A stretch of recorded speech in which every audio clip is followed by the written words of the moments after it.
Good afternoon, everyone. My name is Britt Gordon, and this is my capstone project.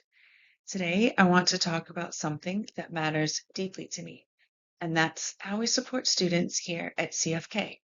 Not just whether support exists, but whether students can actually find it, use it, and feel like someone is in their corner. This presentation is about a real solution to a real problem, and I believe it can change the way students experience CFK. I want to start with this idea because it's at the heart of everything I'll share today. Most of our students aren't frustrated because help doesn't exist. They're frustrated because they don't know where to go, who to ask, or how to navigate a system that feels overwhelming. Think about that for a second. We have resources, we have people who care, but if a student can't connect with them at the right time in the right way, does it even matter? That's the gap we need to close. So here's my thesis, the core argument of this entire project.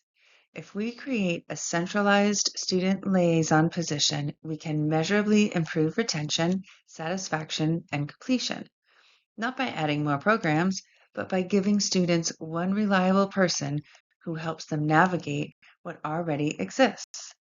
Success has to start with the college meeting students where they are, not expecting them to figure it out all on their own. So let me paint a picture of what the student experience can look like right now. It's complex. It's fragmented. Some students are dealing with multiple systems, financial aid, advising, registration, tutoring, and sometimes they don't always talk to each other. There's no clear path forward, and when something goes wrong, students end up confused, frustrated, and sometimes they just give up. That's not a student failure. Unfortunately, that's a system failure. When a new student arrives at CFK, where do they start? Many of them told me they really had no idea. There's no clear starting point. The information they get is a little inconsistent. One office says one thing, one office says something different, and before they get an answer, they've been referred 2 or 3 times. By then, they're already losing confidence.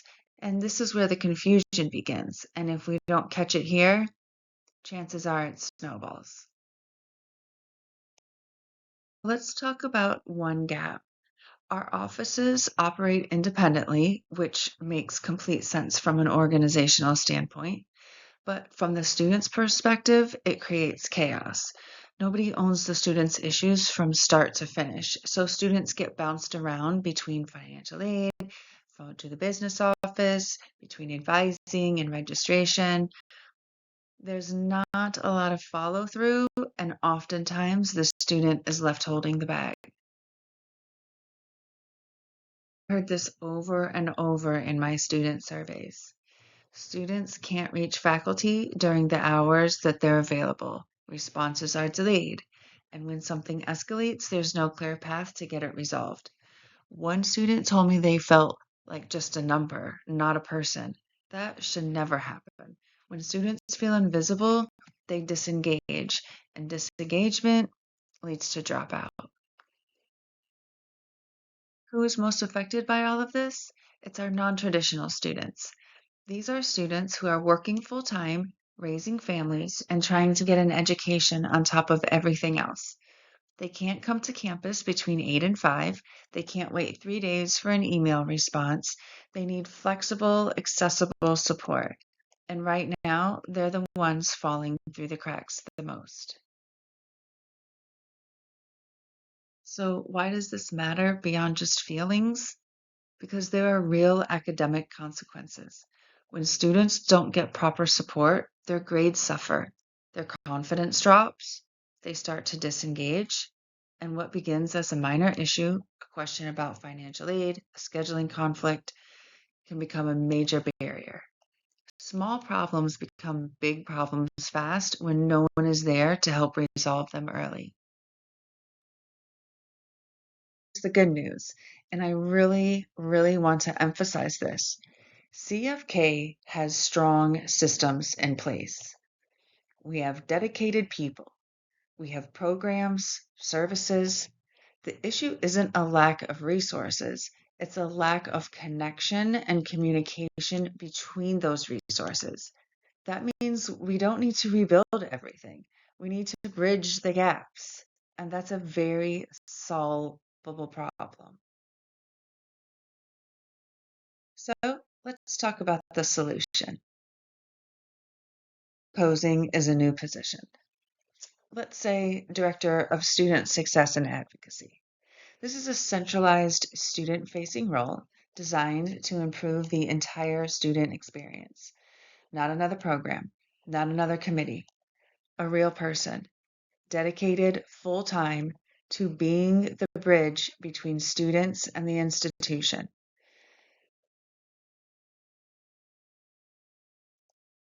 Someone students can go to with any question, any problem, and know they'll get help or be connected to the right person. The purpose of this role comes down to three things. First, one reliable point of contact. No more guessing who to call. Second, support from entry all the way to graduation, not just orientation, not just advising week, but consistent support throughout the entire journey. And third, making sure no student falls through the cracks. That means proactive follow up, not just waiting for students to come to us. Here's how this role actually functions day to day. It's open door. Students can walk in, no appointment needed. It serves all students, not just first year, not just at risk, everyone. And it operates on flexible hours beyond the traditional 8 to 5 window.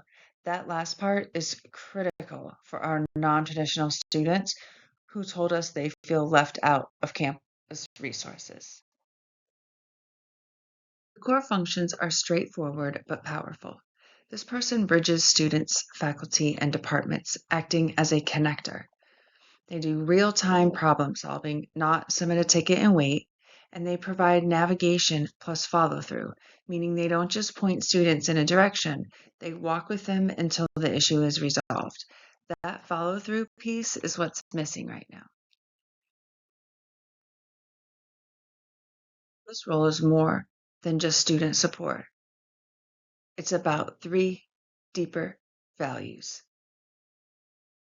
continuity, having someone who knows your story and stays with you over time; accountability, making sure the institution follows through on its promises; and navigation, helping students understand a system that wasn't designed with them in mind. These three things together change everything. Let me connect this directly to the problems we identified. Inconsistent information.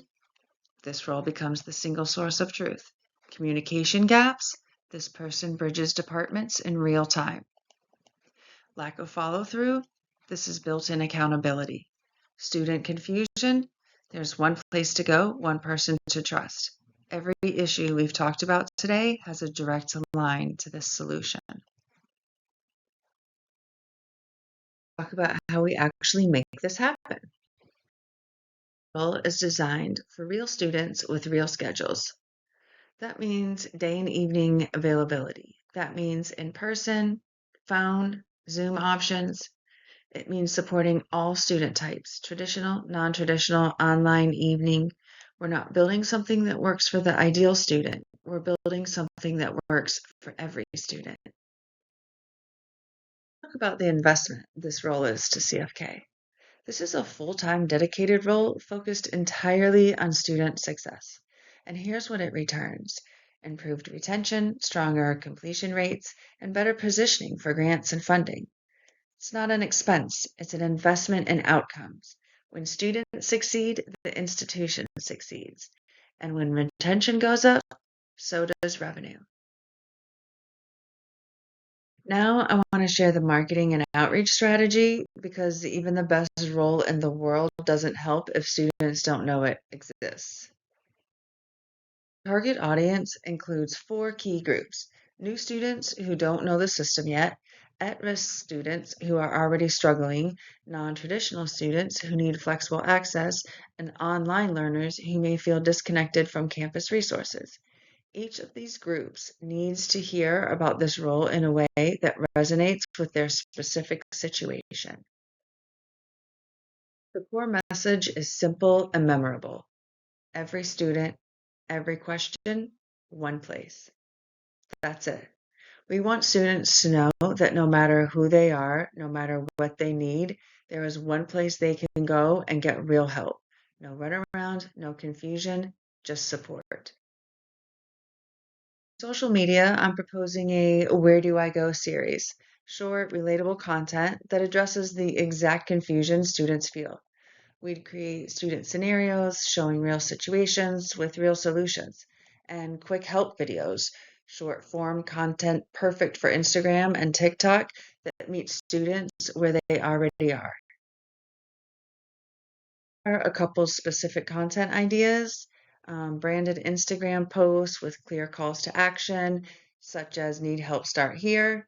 A real concept showing a day in the life of a student navigating support before and after the role exists, and student testimonials because nothing is more powerful than real students sharing real experiences in their own words. Outreach extends beyond campus too. We'd connect with high schools to let incoming students know about this resource before they even arrive, community events to reach non-traditional prospective students, and CFK Academy partnerships to build awareness early. The goal is to make sure students know about this role from day one. And we'd support all of this with physical collateral, posters, flyers, and office signage throughout the campus. Visible, consistent branding that reinforces the message. There's someone here for you. Sometimes the simplest marketing is the most effective. Impact this role can have. We expect three key outcomes. First, increased retention. When students have consistent support, they stay. Second, better satisfaction scores. Students who feel heard and helped rate their experience higher. And third, faster resolution times. Issues that used to take weeks of backs and forth get resolved in days or even hours. These aren't just hopes, these are measurable goals. Institutional impact goes even farther. Stronger performance metrics mean better accreditation outcomes. Increased student success opens doors to more funding opportunities. Grants specifically look for institutions that invest in support infrastructure, and better student experiences build a stronger reputation, which helps with recruitment and community partnerships. Looking ahead, the long-term vision is to grow this into something even bigger. Start with myself, the one dedicated person, then expand into a full student success team. Move toward round-the-clock access because student crisis don't follow business hours, and build stronger community partnerships that extend support beyond the campus. This role is the foundation for all of that. I want to leave you with this thought. This role isn't just about support, it's about connection, prevention, and accountability. It's about making sure every student who walks through our doors feels like they belong, like someone is paying attention, and like the institution is working for them, not the other way around. This changes the entire student experience, and I believe that CFK is ready for it. Thank you. Following appendix slides contain results from our student survey. These are voices of real CFK students. 36 respondents sharing their actual experience with the support system. When we asked students what could improve their experience, the number one theme was clear. They wanted a dedicated support system, not a teacher, not an administrator, just someone whose job it is to help them. These quotes speak for themselves. More students echoed the same idea. One compared it to their high school counselor. Another simply asked, "Who can I talk to besides my advisor?" And perhaps the most powerful, "We have no one fighting for us." These responses highlight the communication gap. Students reach out and get no response. Voicemails go unanswered. And the feeling that comes through most clearly is this: they don't feel seen or heard.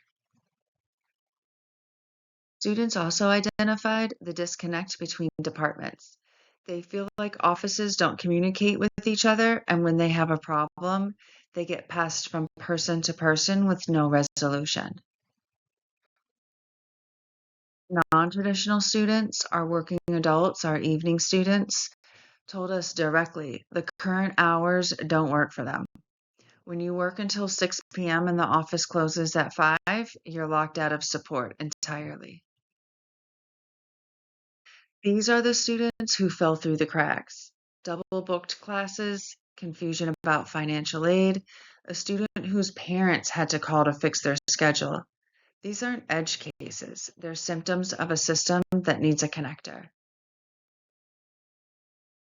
I want you to hear these three voices clearly. We have no one fighting for us. I want to feel seen and heard. I am more than just a paycheck and just someone to help us. That's what this role answers. So, chart shows the types of challenges student experienced. Academic advising was the number one issue at nearly 37%, followed by financial aid and enrollment. Students how confident they were in knowing where to get help. Nearly half said they were not very confident. Only 15% felt very confident. This is a critical finding. Over 60% of students had to contact two or more departments to resolve a single issue. 5% of students said they were often or sometimes referred from one office to another without clear direction. When we asked who ultimately resolved their concerns, the answers were scattered across advisors, financial aid, admissions, faculty, and student services. There's no single owner, and over 12% either resolved it on their own or it was never resolved at all. 40% of students were dissatisfied with how their issue was resolved. Combined with the 22% who were neutral, that means over 60% of students did not leave the experience feeling good about it. There's significant room for improvement. And here's the data point that validates everything. 95% of students said a dedicated support connector would have been very or extremely helpful. This isn't a nice to have. Students are telling us directly this is what they need. The next set of responses comes from the question, what was the most challenging part of getting help when you needed it? These stories go deeper into the lived experience of navigating the system. Most common challenge, simply not knowing who to ask. One student described feeling very confused and alone. Another said their advisor was too busy and they had no idea who else to turn to. This is the navigation gap in action. Students described being passed from office to office with no one taking ownership. Accessibility was a major barrier. Students described deadlines passing while advisors were unavailable. Others said they couldn't reach anyone at all, and many noted that getting any help required scheduling an appointment, which isn't always possible for a working student. These are the students who fell through the cracks. One was told directly that they had been allowed to fall through the cracks. Another's advisor quit mid-semester without resolving their GPA issue. A third showed up for appointments only to find their advisor wasn't there. These are not acceptable outcomes. Non-traditional students told us the system doesn't account for their schedules. Evening students miss every service offered during the day. One student couldn't even access their teacher's office hours because they were scheduled during work hours. These students deserve the same level of support. I'm going to close the appendix with these three powerful statements from students. I feel like I'm just a number. By the time I received the help, it was too late. I was embarrassed, but I needed help. These are the voices this role is designed to answer.